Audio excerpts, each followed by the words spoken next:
ఒక్కసారిగా జమిలీ ఎన్నికలకు సంబంధించి అంచనాలు తారుమారయ్యాయి. లెక్కలు కూడా మారిపోయాయి. ప్రతిపక్షాలు కొన్ని రాష్ట్రాల్లో జమిలీ ఎన్నికలు త్వరగా వచ్చేస్తే బాగుండు అని సంబరపడుతున్న వేళ వాళ్ళ ఆశలన్నీ నిరాశలైనట్టేనా? నిన్న బిల్లు అయితే ప్రవేశపెట్టారు లోక్సభలో పార్లమెంటుకు సంబంధించి. అయితే బిల్లును ప్రతిపక్షాలు వ్యతిరేకించడం, దాదాపుగా ఓటింగ్లో అనుకూలంగానే ఉన్న పార్లమెంట్లో దాన్ని పూర్తిగా జేపీసీకి పంపించడం, జాయింట్ పార్లమెంటరీ కమిటీకి పంపించడం.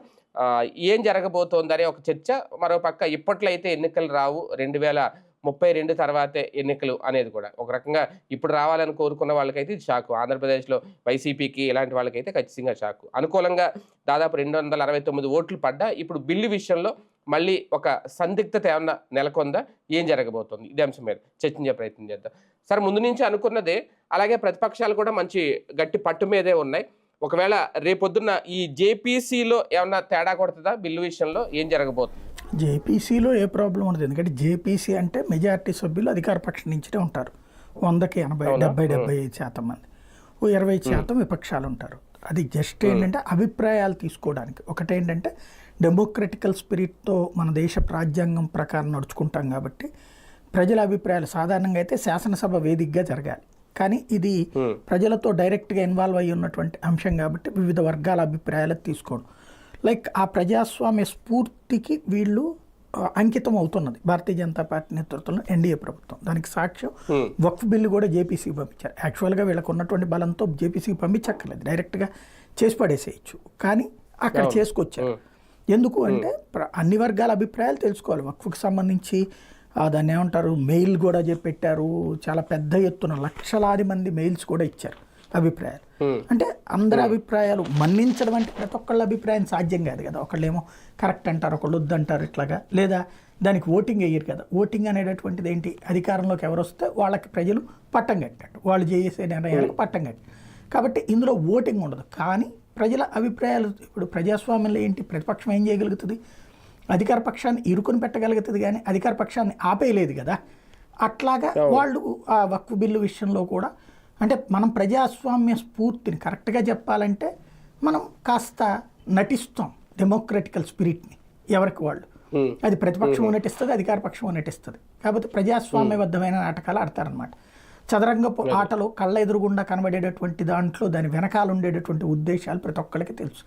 ఆ ఉద్దేశాలు తెలియనట్లుగా, అంటే పిల్లి కళ్ళు మూసుకుని పాలు తాగినట్టుగా కథ నడుస్తూ ఉంటుందన్నమాట. అట్లాగే ఇప్పుడు వీటిలో కూడా ఒకటి బిల్లు ఖచ్చితం. ఆ ఖచ్చితమైనటువంటి బిల్లు వక్ఫ్ది ఎట్లయితే అందరి అభిప్రాయాలు తీసుకోవడానికి అని చెప్పేసి కమిటీ చేసిందో జాయింట్ పార్లమెంటరీ కమిటీ, అట్లాగే ఇది కూడా జేపీసీ దగ్గరికి వెళ్తుంది. అక్కడ వాళ్ళందరి అభిప్రాయాలు తీసుకుంటారు. వాళ్ళు పార్లమెంట్ సభ్యుల అభిప్రాయాలే కాకుండా ప్రజలందరి అభిప్రాయాలు కూడా తీసుకుంటారు. ఒక ఏడాది పోయినా నష్టం లేదు, 6 నెలలు పోయినా, ఏడాది అయినా, 2 ఏళ్ళైనా నష్టం లేదు. ఎందుకు అంటే అందరి అభిప్రాయాలు తీసుకున్నాము అన్నటువంటి పాయింట్ని జనంలోకి తీసుకెళ్ళడం కోసం స్వయంగా ప్రధానమంత్రి నరేంద్ర మోడీనే చెప్పారు. అంటే వాళ్ళు అర్జెంటుగా ఏదో ఎన్నికలకు వెళ్ళాలనుకుంటే ఇది అందరికీ దృష్టిలో ఏం వెళ్ళిందంటే ఉత్తరప్రదేశ్ ఎన్నికలతో పాటు వెళ్తారు, ఉత్తరప్రదేశ్ ఎన్నికల్లో ఓడిపోతారు అన్నటువంటి భయం ఉంది. అందుకని చెప్పేసి దాంతోపాటు వెళ్తారు అన్నటువంటిది మనం కూడా ఇంతకుముందు అనుకున్నటువంటిది. అట్లేం కాదు, మాకు ఇదేదో రాజకీయం తాత్కాలిక తక్షణ ప్రయోజనం కాదు, దీర్ఘకాలిక ప్రయోజనం అన్నటువంటి సందేశాన్ని, సంకేతాన్ని ఇచ్చేందుకోసమే ఆ బిల్లులోనే ఒక ఇంతవరకు మనకందరికి వచ్చిన సందేహాలకి చెక్ పెట్టారు, ముగింపు చెప్పారు. ఏంటది అంటే మనం ఇంతకుముందు కూడా మాట్లాడుకున్నాం. ఇప్పుడు మొన్ననే ఇదే ఫర్ ఎగ్జాంపుల్ 2027లో పెడితే తెలంగాణ వాళ్ళకు 2 ఏళ్ళు పోతుంది, ఆంధ్రాకి 3 ఏళ్ళు పోతుంది. లేదంటే కనుక మొన్న జరిగినటువంటి ఎన్నికలు జరిగిన కాశ్మీర్ వాళ్ళకి వెళ్ళకపోతుంది, వీళ్ళందరూ ఎట్లా ఒప్పుకుంటారు, వాళ్ళందరూ కోర్టుకు వెళ్ళరా అని. అది ఇప్పుడున్నటువంటి వాళ్ళు అలాంటి లీగల్ ఫైట్స్కి వెళ్లకుండా వీళ్ళు ఒక కట్ ఆఫ్ డేట్ పెట్టారు.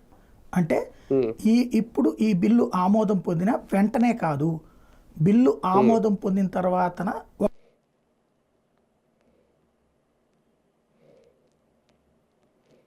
ఇప్పుడు మరోసారి పార్లమెంట్లో ఆమోదించబడిందే కదా. ఆమోదించిన తర్వాత దానికి కట్ ఆఫ్ డేట్ ఏం పెట్టారు, దాని అమలు తేదీ. కట్ ఆఫ్ డేట్ అంటే అమలు తేదీ అనమాట. అమలు తేదీని ఏం చేశారు, నియోజకవర్గాల పునర్విభజన నాటి నుండి ఆచరణలోకి వస్తుంది అని. నియోజకవర్గాల పునర్విభజన ఇప్పుడు ఏడాది 2026 జరగాలి. అది జరిగిన తర్వాత నుంచి నియోజకవర్గాలకి ఈ లెక్కన వస్తుంది దేశవ్యాప్తంగా. అట్లాగా దీని కట్ ఆఫ్ డేట్ ఏంటంటే నెక్స్ట్ జరగబోయేటటువంటి పార్లమెంట్ తర్వాతన కట్ ఆఫ్ డేట్ అనౌన్స్ చేస్తారు 5 ఏళ్ళు. ఐదేళ్ళకి. ఆ 5 ఏళ్ల తర్వాతన ఇక అప్పుడు జరగబోయే ఎన్నికలు, ఫర్ ఎగ్జాంపుల్ ఇవాళ ఉందనుకోండి, నిన్న జరిగినటువంటి మహారాష్ట్ర ఎన్నికలు ఉంది, ఈ ఏడాది జరిగింది అంటే 5 ఏళ్ళు ఉంటుంది కదా. ఇప్పుడు 5 ఏళ్ల కోసమని ఎన్నికలు జరుగుతాయి. కాబట్టి ఈ ట్రిప్ ఏం చేస్తారంటే 4 ఏళ్లకే ఎన్నికలు వాళ్ళకి, అంటే 34లో ఎన్నికలు లెక్క పెట్టుకుంటే కట్ ఆఫ్ డేటు 30లో రేపు 30వ సంవత్సరంలో జరగాలి మళ్ళీ వాళ్ళకి ఎన్నికలు, అంతే కదా. ఇప్పుడు జరిగినాయి కాబట్టి 29 ఎండింగ్లో జరగాలి వాళ్ళకి. 29 ఎన్నికలు జరిగేవాడికి 30 వరకే నీకు ఉంటుంది, 32 వరకే ఉంటుంది, లేదా 33 వరకే ఉంటుంది నీకు. ఇట్లాగా ఒక కట్ ఆఫ్ డేట్ పెట్టేసి తర్వాత జరగబోయే ఎన్నికలన్నీ కూడా ఆ డేటుకి 3 ఏళ్ళు అయితే 3 ఏళ్ళు, 2 ఏళ్ళు అయితే 2 ఏళ్ళు, ఏడాది అయితే ఏడాది, 5 ఏళ్ళు అయితే 5 ఏళ్ళు. ఒక్క 4 రాష్ట్రాలకి ఏ ప్రాబ్లం ఉండదు మనకి. ఆంధ్రప్రదేశ్, సిక్కిము, అరుణాచల్ ప్రదేశ్ ఇట్లాగా 4 రాష్ట్రాలకు మాత్రం ఎన్నికలు సాధారణంగా పార్లమెంట్తో పాటే జరుగుతున్నాయి, లోక్సభతో పాటే జరుగుతున్నాయి. ఈ 4 రాష్ట్రాలకి ఇంక కొత్త టెన్షన్ ఏం లేదు. కానీ ఇప్పుడు తెలంగాణకు ఒక 6 నెలలు పోతుంది, కర్ణాటకకి ఏడాది పోతుంది. ఇట్లాంటి వాళ్ళందరికీ ఆ తర్వాత జరగబోయే ఎన్నికలు 4 ఏళ్ల కోసం ఎన్నికలు, లేకపోతే 3 ఏళ్ల కోసం ఎన్నికలు. ఇప్పుడు ఢిల్లీది ఉంది, రేపు జనవరిలో జరుగుతాయి. వాళ్ళకి అప్పుడు 3.5 సంవత్సరాలకే లేకపోతే 4 సంవత్సరాలకే ఎన్నికలు అని చెప్తారనమాట. అట్లాగా కట్ ఆఫ్ డేట్ తర్వాత 2034 పెడతారా 32 పెడతారా అనేది లెక్క తేల్చాలి. అది ఈ బిల్లు పూర్తయ్యే టైంకి స్పష్టత వస్తుంది. అది అప్పటి వరకు బీజేపీ మళ్ళీ అధికారంలో ఉండాలా సార్? ఒకవేళ రేపు పొద్దున మారితే ఏమన్నా ఈ లెక్కలన్నీ మారుతాయా? బిల్లు ఆమోదం పొందిన తర్వాత ఇంకా దాంతో సంబంధం లేదు కదా, ఎవడ అధికారంలో మళ్ళీ అది కాదు క్యాన్సిల్ అని చెప్పి మళ్ళీ ఇంకో చట్టం చేయాలి వాళ్ళు, అప్పుడు ఆగుతుంది. నెక్స్ట్ వచ్చేవాళ్ళు 2/3 మెజార్టీతో గెలిచి దాన్ని క్యాన్సిల్ చేయాలి అనుకుంటే అప్పుడు చెయ్యాలి. అందులో కాన్స్టిట్యూషనల్ కదా, ఇక్కడ రాజ్యాంగ సవరణ బిల్లు కదా ఇది. రాజ్యాంగ సవరణ బిల్లు ఆమోదం పొందిన తర్వాత మళ్ళీ రాజ్యాంగ సవరణ చేయాలి. కాబట్టి అంత సులభం కాదు అది బేసిక్గా. అలా చేయాలంటే ఉభయ సభల్లో కూడా వచ్చే పార్టీకి బలం ఉండాలి. అవును, అట్లా ఉన్నప్పుడే సాధ్యం అవుతుంది, అప్పుడు ఉంటే సాధ్యం అవుతుంది. కానీ లాంగ్ ప్రాసెస్ సార్ ఇది. బిల్ అలాగే రూపొందించారా? లాంగ్ ప్రాసెస్ అనుకోవాలి దీన్ని. అంటే 2 ఎలక్షన్లు జరగాలి ఇప్పటి నుంచి చూసుకుంటే మనకి. అంతే అంటే ఇక్కడ తాత్కాలిక స్వార్థ రాజకీయ ప్రయోజనాల కోసం అని వీళ్ళందరూ అనుకుంటున్నారు కదా. ఉత్తరప్రదేశ్లో దెబ్బతింటారు కాబట్టి చేస్తారని చెప్పేసి, లేకపోతే కనుక మొన్న తగ్గినాయి కాబట్టి అని. దాంట్లో మోడీ హ్యాట్రిక్ అయిపోయింది, మళ్ళీ గెలవాలంటే ఖచ్చితంగా జమిలీ కావాలి అనుకోవడం అట్లాంటిది ఏమీ లేదు. నేనైతే నా పనితీరుతో నేను ఎలక్షన్స్కి వెళ్తాను, ఇది దేశ ప్రయోజనాలను ఉద్దేశించి చేస్తున్నటువంటిది. దానికి కారణం అవుతున్నది ఏంటంటే గ్రౌండ్ లెవెల్లో ఎదురవుతున్నటువంటి సమస్యలు. ఒక్కసారి ఎన్నిక జరిగితే, ఇప్పుడు ఫర్ ఎగ్జాంపుల్ మొన్న 2 రాష్ట్రాలు జరిగింది, కేంద్రంలో ఉన్న అధికారులు కనీసం 20% అక్కడికి పోతారు, అట్లాగే రాష్ట్రంలో ఉన్న అధికారులు కంప్లీట్గా దాని మీదనే ఉంటారు. పార్లమెంట్ ఎన్నికలు జరిగినప్పుడు మళ్ళీ దాంట్లో ఉంటారు. ఇది దేశంలో ప్రతి ఏటా 5 సార్లు 4 నుంచి 5 సార్లు ఎన్నికలు జరుగుతున్నాయి. ఒకప్పుడైతే మరీ టెన్షన్ ఏ ఉండేదంటే, ఒక రాష్ట్రంలో ఎన్నికలు జరుగుతుంటే దేశంలో ఎలాంటి పథకాలు చేపట్టడానికి వీలుండేది కాదు. దాంతో ఎందుకని ఎలక్షన్ కోడ్ అప్పుడు నువ్వు ఎట్లాగ ప్రజలకు సంక్షేమ పథకాలు చేస్తావని చెప్పి కేంద్రానికి సంబంధించి పద్దాకా అడ్డం వచ్చాయి. అంటే పార్లమెంట్ ఎన్నికల్లోనా? రాష్ట్రాల ఎన్నికలు జరిగినప్పుడు కూడా కేంద్ర నిర్ణయం తీసుకోవడానికి లేదు కదా, ఆ రాష్ట్రానికి ప్రయోజనం చేకూర్చుతుంది నువ్వని ఆపేసేటటువంటి సిచ్యువేషన్. అందుకని తర్వాత దాని మీద కేంద్రం సుప్రీంకోర్టుకు వెళ్ళి ఇట్లా ప్రతి రాష్ట్రంలో ఎన్నికల కోసం ఏదో అసలు దేశంలో ఏ రోజున మేము చేయలేము, మధ్యలో ఒక 15 రోజులు, నెల రోజులు, 2 నెలలు, 3 నెలల గ్యాప్ వస్తుంది, ఆ టైంలో మాత్రం మేము పని చేయాలి, మిగతా ఏడాది పొడుగునా ఇదే పని నడుస్తే ఎట్లాగా. అందులో అప్పుడేంటి ఏది ఎలక్షన్కి ముందు కోడ్ అమలు అంటే ఈ తేదీ నుంచి అని చెప్పినప్పటి నుంచి జరిగిపోతూ ఉండేది. తద్వారా అంటే ఫర్ ఎగ్జాంపుల్ ఎన్నికలు 45 రోజుల్లో ముగిస్తే 3 నెలల ముందు నుంచి ఉంటుంది, ఇంకో నెలన్నర ముందు నుంచి ఎలక్షన్ కోడ్ అమల్లోకి వచ్చేస్తాయి. అది జరిగితే మూలంగా ప్రతి ఏడాది అసలు వీళ్ళకి తక్కువ టైం ఉండేది, 15 రోజులు, నెల రోజులు, ప్రతి 3 నెలలకు ఒకసారి 10 రోజులు వీళ్ళు పని చేసుకోవచ్చు పథకాలు. మిగతాదంతా అడ్మినిస్ట్రేషన్ యాక్టివిటీ తప్పించలేదు. కోర్టు దగ్గరలు, కేంద్ర ప్రభుత్వం మీద కంప్లైంట్లు ఇలాగే నడిచేది. దాన్ని వీళ్ళు ఛాలెంజ్ చేస్తే అప్పుడు సుప్రీంకోర్టు తీర్పు ఇచ్చిందనమాట. ఆ రాష్ట్రాన్ని వరకు అది వర్తించదు తప్పించి మిగతా రాష్ట్రాలకి ఆపద్దట్లాగా పథకాలకు సంబంధించి అప్పటి నుంచి కాస్త సాల్వ్ అయింది. కానీ అడ్మినిస్ట్రేషన్ యాక్టివిటీ అంతా పెద్ద తలనొప్పి కూర్చుంటుంది అనమాట. ఈ యంత్రాంగాలు ఇప్పుడు ఫర్ ఎగ్జాంపుల్ తెలంగాణలో ఏదైనా జరిగినాయి అనుకోండి, మన రాష్ట్రం నుంచి కూడా పంపిస్తారు, ఒరిస్సాలో జరిగితే మన రాష్ట్రం నుంచి కూడా పంపిస్తారు, చుట్టుపక్కల రాష్ట్రాల ఎన్నికలకు పక్క రాష్ట్రం వాళ్ళని పంపించడం కూడా జరుగుతుంటుంది. ఓకే. ఇన్ఛార్జీలుగా. ఈవెన్ దూరపు వాటికి కూడా పంపిస్తారు. ఆ మధ్యన కాశ్మీర్కి మన వాళ్ళు పంపించారా, ఢిల్లీకి పంపించారా, బీహార్కి కూడా పంపించారు. దేశంలో ఒక చోట ఎన్నికలు జరిగితే అన్ని రాష్ట్రాల నుంచి అధికార యంత్రాంగాలు అక్కడికి వెళ్తారు, అబ్జర్వర్ గాను, ఇంకొకటి గాను. ఎక్కువ మంది ఏమో పొరుగు రాష్ట్రాల సిబ్బంది వెళ్తారు. ఫర్ ఎగ్జాంపుల్ తెలంగాణ, కర్ణాటక, తమిళనాడు, ఒరిస్సాలో జరిగితే, ఛత్తీస్గఢ్లో జరిగితే ఆంధ్రాకి సంబంధించిన పోలీస్ సిబ్బంది వీళ్ళని పంపిస్తుంటారు అక్కడికి. ఇట్లా 24 గంటలు వీళ్ళు అదే పనిలో ఉండటం అవుతుంది ఎలక్షన్స్ పనుల్లో. కాబట్టి దానికి తోడు ఖర్చు, ప్రతిసారి ఎన్నికలప్పుడు ఈ మూల నుంచి ఆ మూల దాకా అయ్యే తిరుగుడు దగ్గర నుంచి బోల్డ్ అంతా. దీనివల్ల ఏమైపోతుంది, ఈ భారం సరిగ్గా లెక్కేస్తే మనకి ఒకసారి అయ్యే ఖర్చు దగ్గర 70 సార్లు అవుతుంది. ఇప్పుడు 40% తగ్గుతుంది అంతే కదా.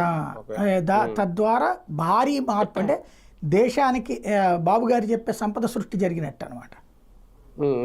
సిబ్బంది కొరత ఏం రాదా సార్? ఇప్పుడు మీరు అన్నట్టు ఇక్కడ వాళ్ళని అక్కడికి, అక్కడ వాళ్ళని ఇక్కడ పంపడం అంటే అది ఎన్నికలు వివిధ విడతల్లో జరిగితేనే అది సాధ్యం అవుతుంది. వివిధ సంవత్సరాలు ఒకేసారి అంటే అప్పుడు సిబ్బందిని ఇబ్బంది అవుదా, లేదంటే ప్రభుత్వ ఉద్యోగులను ఏమన్నా పెడతారా? మళ్ళీ ప్రభుత్వ ఉద్యోగులు ఎక్కడైనా చేసేది. సిబ్బందిని ఎందుకు ఒక రాష్ట్రం నుంచి ఇంకో రాష్ట్రానికి పంపిస్తారంటే డెమోక్రటికల్ స్పిరిట్తో, ఆ రాష్ట్రం వాళ్ళు అయితే కనుక ప్రాబ్లం అన్న ఉద్దేశంతో చేస్తారు. రేపైనా ఇక్కడ వాళ్ళు అక్కడికి వేస్తారు.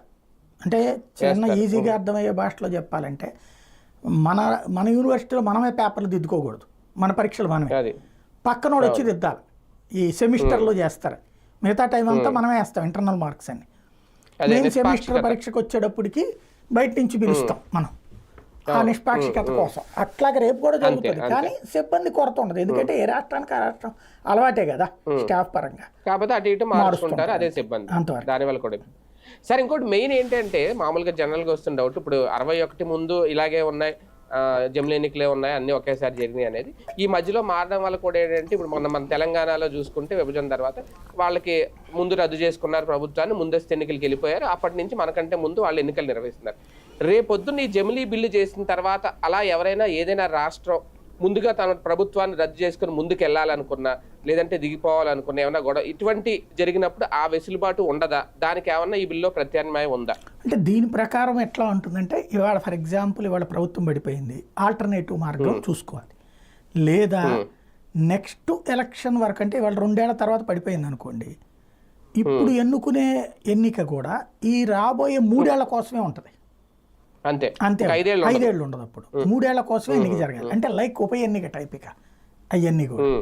ఇప్పుడు రాజ్యసభకు కూడా అంతే కదా, 6 ఏళ్లలో ఇప్పుడు ఒక ఆయన 2 ఏళ్ళు 3 ఏళ్ళు చేశాక ఆయన ఇట్లా రాజీనామా చేశాడు అనుకోండి, 3 ఏళ్లకే ఎన్నిక జరుగుద్ది, 6 ఏళ్ళకి ఉండదు. మామూలుగా అయితే 6 ఏళ్ళు రాజ్యసభ సభ్యుడు, లోక్సభ సభ్యుడి కంటే రాజ్యసభ సభ్యుడికి ఎక్కువ పదవీ కాలం ఉంటుంది. ఆ టైపులో వీళ్ళు ఇంకొక 2 ఏళ్ళు ఎంత టైం ఉందో అంత టైమే. ఇప్పుడు మొన్న మోబీదేవిది 2.5 ఏళ్ళే. అట్లాగే రేపొద్దున కూడా ఆ సిస్టమ్ రన్ అవుతుంది, అది ప్రభుత్వాలు కూల్చుకుంటే. అంతే తప్ప మేము ముందు రద్దు చేసేసి మేము ముందు వెళ్ళిపోతాం అనే ప్రభుత్వం దిగితే మన కేసీఆర్ చేసినట్టు అలాంటి ఇంకో చేయొచ్చు. అప్పుడు అట్లాగే ఆ 2 ఏళ్ళ, అప్పుడు 6 నెలల వరకు, అంటే 6 నెలలది పెట్టరు మేబీ, ఒక ఏడాది అట్లయితే కనుక ఏడాది అయినా కూడా రాష్ట్రపతి పాలన పెట్టచ్చు. దాని మీద స్పష్టత రావాలి. మేబీ ఏడాది పైన ఉంటే గనక అట్లా చేస్తాము, ఎన్నికలు పెడతాము అనేది పెట్టచ్చు. మామూలుగా మన దేశంలో 2034 ముందు ఇప్పుడు చాలా రాష్ట్రాల్లో రాష్ట్రపతి పాలన ఏమన్నా చూడబోతాం సార్ అప్పుడు ఒక రకంగా? అదే చూడాలి. ఈ బిల్లు సంపూర్ణమైనటువంటి రూపానికి వస్తే, ప్రస్తుతం ప్రాథమికమైనటువంటి రూపంలో ఉంది. జేపీసీ పూర్తయిన తర్వాత వీళ్ళు ఏమన్నా ఇచ్చినటువంటి అన్నీ కలిపి మళ్ళీ తుది రూపం ఇచ్చిన తర్వాత ఒక స్పష్టత వస్తుంది. అప్పుడు ఇప్పుడు ఫర్ ఎగ్జాంపుల్ తెలంగాణకి అప్పుడు 6 నెలల రాష్ట్రపతి పాలన పెడతారా, లేదా ఇదే ప్రభుత్వం ఆపద్ధర్మ ప్రభుత్వం ఇంకో 6 నెలలు కొనసాగుతుందా, కర్ణాటక అట్లాగే ఏడాది పాటు నడుస్తుందా, ఇట్లాంటి లెక్కలు ఆ తుది రూపంలో తేలుతుంది. ఒకవేళ అందులో సరిగ్గా చేయలేదనుకోండి, సుప్రీంకోర్టు మళ్ళీ దానికి రిస్ట్రిక్షన్ పెడుతుంది. ప్రతిపక్షాలు అన్నట్టు రాష్ట్రాల మీద పెత్తనం పూర్తిగా కేంద్రానికి ఏమైనా వెళ్ళిపోద్దా జమిలీ ఎన్నికలు జరిగితే తర్వాత నుంచి? కాంగ్రెస్ పార్టీ వాళ్ళకి బుర్ర ఉంటే దీన్ని అనుమతించాలి. ఎందుకంటే మొట్టమొదట అట్లా జరిగిందే కాంగ్రెస్ హయాంలో 68 దాకా జరిగినాయి. 67 తర్వాతనే కేరళ ప్రభుత్వాన్ని రద్దు చేయటం వల్ల తేడా వచ్చింది. తర్వాత కేంద్రంలో ఇది పెట్టుకురావడం, దాన్ని ఏమంటారు ఎమర్జెన్సీ, ఇట్లాంటి దరిద్రాల వలన మొత్తం గందరగోళం ఏర్పడింది. లేకపోతే అంతకు ముందంతా జమిలీ ఎన్నికలే. రాజ్యాంగ రూపకర్తలు అయితే జమిలీ అనేది రాయలేదు అక్కడ. ఎందుకని ఆ రోజున అన్ని కలిపినే జరుగుతున్నాయి ఒకేసారి, విడివిడిగా జరగట్లేదు.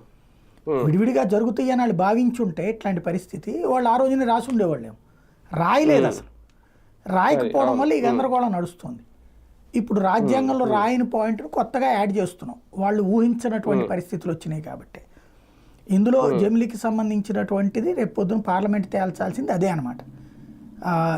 ఇవన్నిటి మిగతా ప్రాంతీయ పార్టీలు అంటారా, వాళ్ళ ప్రాబ్లమ్స్ ఉన్నాయి. ఏంటి, కేంద్రాంది ఇది కలిపి జరిగితే ఎన్నికలు సహజంగా కేంద్రపు ఇంపాక్ట్ దీని మీద పడుతుంది.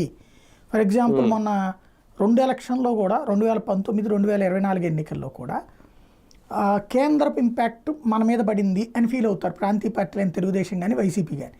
ఎందుకని ఆ రోజున వీళ్ళు కేంద్రంతో విభేదించారు తెలుగుదేశం వాళ్ళు 18 నుంచి. విభేదించారు 19లో ఎన్నికలు జరిగినప్పుడు దేశవ్యాప్తంగా మోడీ హవా నడవడం వల్ల ఆంధ్రప్రదేశ్లో కూడా ఓడిపోయాం కదా మేము అని వాళ్ళు ఫీల్ అవుతారు. కానీ దానికప్పుడు వైసీపీ ఏముంటుంది, ఆంధ్రాలో మీ పాలన వల్ల ఫెయిల్ అయ్యారు, మరి ఆ లెక్కనైతే బీజేపీ హవా దేశవ్యాప్తంగా వస్తే ఆంధ్రప్రదేశ్లో మరి భారతీయ జనతా పార్టీకి ఒక్కటి కూడా రాలేదే, 0.8కి పడిపోయింది. కాబట్టి ప్రజలు విఘ్నులే, ఎక్కడ లెక్క అక్కడే ఓట్లేస్తారు. ఇప్పుడు ఫర్ ఎగ్జాంపుల్ ఆంధ్రాలో బీజేపీకి 0 ఇచ్చారు, అదే సందర్భంలో జాతీయ స్థాయిలో భారతీయ జనతా పార్టీ ఏకంగా 2/3 మెజార్టీ కొట్టుకుంది. ఏది విత్ ఎన్డీఏ భాగస్వామ్య పక్షాలు 303 దాటింది అప్పుడు. అట్లాగే నిన్న ఉంది బీజేపీ అక్కడ సెంటర్లో నెక్ టు నెక్ సిచ్యుయేషన్లో ఒక 60 సీట్లు తగ్గింది, కానీ అదే ఆంధ్రప్రదేశ్లో 3 సీట్లు గెలుచుకుంది. ఎన్డీఏ కూటమి ఏకంగా 94% స్ట్రైక్ రేట్ తెచ్చుకుంది. అదే వైఎస్ఆర్ కాంగ్రెస్ పార్టీ 11 సీట్లకు పరిమితమైంది. కాబట్టి జనాలు ఇంకొకటి కొన్ని చోట్ల ఉంటుంది. ఫర్ ఎగ్జాంపుల్ మధ్యప్రదేశ్లో ఉంది, 2018 ఎన్నికల్లో ఓడిపోయింది బీజేపీ అక్కడ, 2018లో జరిగిన ఎన్నికల్లో. కానీ పార్లమెంట్ ఎన్నికల్లో క్లీన్ స్వీప్ చేసింది. అలాగే రాజస్థాన్ ఓడిపోయింది బీజేపీ, కానీ లోక్సభ ఎన్నికల్లో క్లీన్ స్వీప్ చేసింది. Chhattisgarh same, Telangana same. తెలంగాణలో మీకు గుర్తుంది కదా, ఒకటి గెలిచాడు రాజాసింగ్ 2018లో జరిగిన ఎన్నికల్లో. అదే తీరా చూస్తే పార్లమెంట్లో ఏమైంది, ఏకంగా 4 సీట్లు గెలుచుకున్నారు. కాబట్టి ప్రజలలో ఆ పరిపక్వత వచ్చింది. కొన్ని చోట్ల ఎక్కడో అరాకొరా తప్పించి అన్నటువంటిది మామూలుగా చూస్తే కనబడుతుంది. కానీ కొంత ఇంపాక్ట్ అయితే తాత్కాలికంగా ఉంటుంది, నో డౌట్. అందులో ఆంధ్రప్రదేశ్ వరకు చూసుకుంటే వైసీపీ కాస్తంత, అంటే మన విజయసాయి రెడ్డి గారు చేసిన వ్యాఖ్యలు కానీ ఇవన్నీ వాళ్ళు ప్రిపేర్డ్గా ఉన్నారు, జమ్లో వస్తే బాగుంటుందని అనుకున్నారని. ఒకసారిగా ఇప్పుడు వాళ్ళ ఆశలన్నీ గల్లంతైనాయి. అంటే ఏంటి ఇప్పుడు వాళ్ళకి ఇంకా వర్క్ పెరుగుతుందా, ఇంకా 5 ఏళ్ళు కాదు ఇప్పుడు 10 ఏళ్ళు వాళ్ళకి అధికారంలోకి వచ్చే ప్రయత్నాలు చేయాలి, ఒక రకంగా షాక్ వైసీపీకి. ఏం లేదు, 10 ఏళ్ళకి ఏం సంబంధం, రేపు 29లో ఎలక్షన్ అంటే ఇప్పట్లో రాదు కదండి, 34 వరకు రాదు కదా, జమిలి రాదు. వీళ్ళదైతే ఎన్నికలు 29 వస్తాయి కదా, 10 ఏళ్ళ తెలుగుదేశం ఉండదు కదా. ఒకందుకు సంతోషపడాలి, ఎందుకంటే 27లోనే కనుక ఎలక్షన్లు జరిగితే వైసీపీ నిలబడలేదు, తట్టుకోలేదు. ఎందుకంటే ఈలోపు ఇప్పటికే బలమైనటువంటి ఆట ఆడుతున్నారు కదా. ఈ ఆట మధ్యన ఆటలో అరటిపండు అయిపోయింది మొన్ననే. మీడియా మొత్తం, సోషల్ మీడియా, మౌత్ పబ్లిసిటీ అన్నిటి ముందు దెబ్బతింది. ఇప్పుడిప్పుడే ప్రభుత్వ వ్యతిరేకత అనేటటువంటిది ప్రారంభమవుతుంది. ఇప్పుడు లైక్ సంక్షేమ పథకాలు అందకపోవడం వల్ల కొంత, ఇసుకలో కొంత, మద్యంలో కొంత, ఇట్లాంటి. అట్లాగే రేపు పొద్దున్న రాబోయేటటువంటి రోజుల్లో ఇంకా కొన్ని ఇష్యూస్ నడుస్తాయి. ఆ నడిచిన తర్వాత వెళ్తే పర్లేదు వీళ్ళకి. ఇప్పుడు వాస్తవంగా వీళ్ళ నాయకులే జంప్ అయిపోతున్నారు ఇతర పార్టీలకి. అలా వెళ్ళిపోతున్నటువంటి సందర్భంలో ఏ విధంగా మేనేజ్ చేస్తారు వీళ్ళు, అది తేలాల్సింది. కాబట్టి నన్ను అడిగితే వీళ్ళకి 29 కరెక్ట్. అప్పటికి మొత్తం సిస్టమ్ ఒకటి సెటరేట్ చేసుకోవచ్చు, ఈ లోపు జనంలోకి వెళ్ళడం ఇదంతా. ఇప్పటికిప్పుడు జరిగితే కనుక వీళ్ళకి ప్రిపరేషన్ ఉండదు. కాబట్టి బెటరు. కానీ కాస్త ముందు వస్తే సంతోషపడదాం అనుకున్నారు, ఆ సంతోషం పోయిందనమాట. అంతే అంతే, రైట్. చూద్దాం. మొత్తానికి జమిలీ ఎన్నికలకు సంబంధించి ఒక సుదీర్ఘమైన ప్రాసెస్ జరగబోతోంది. బిల్లు అయితే ప్రవేశపెట్టేశారు. రేపు ఇంకా ఈ జాయింట్ పార్లమెంటరీ కమిటీలోకి బిల్లు వెళ్ళిన తర్వాత అక్కడ అభిప్రాయాలకు సంబంధించి ఏం జరుగుద్ది ఏంటి, నిజంగా 2034కే ఇంకా జమిలీ ఎన్నికలకి ప్రిపేర్గా ఉండాలా దేశం మొత్తం, అన్ని రాష్ట్రాలు.